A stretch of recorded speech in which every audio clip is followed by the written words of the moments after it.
Hello my loves! Magandang araw po sa inyong lahat. Continuation po ito ng vlog ko tungkol sa mamamasyal natin sa Ibaraki Prefecture. Eto na nga po at umuulan. Napakasama ng panahon. Pero okay lang kasi magandang chance yun para masarili ko yung pupuntahan natin. Usually kasi pag namamasyal ako tapos masama yung weather, yung pupuntahan ko walang masyadong tao. Kaya para sa akin, okay na yun. Ang pupuntahan ko nga palang lugar ay isang designated scenic spot dito sa Ibaraki Prefecture.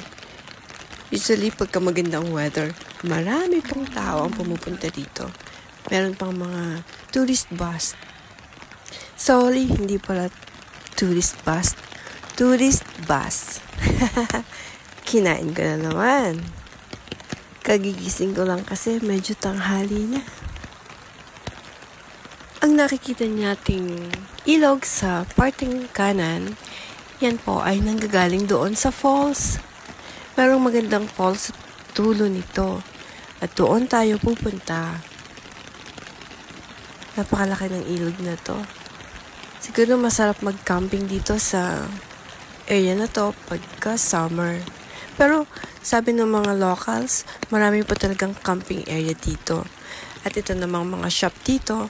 Ito lang po yung mga season na marami silang guest. Pagka winter kasi bihira lang yung pumupunta dito mga turista. Pero maganda pong pumunta dito pag winter. Dahil yung falls na pupuntahan natin, ay kung i-google nyo, makikita nyo na nagpi-freeze siya.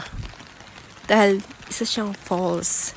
So sa sobrang lamig, pagka bumaba ang temperature, ay nagpi-freeze daw ang falls na yon.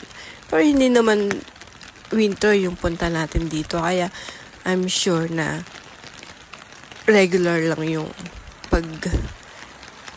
flow ng falls niya galing sa taas ng bundok. Makikita po natin yan.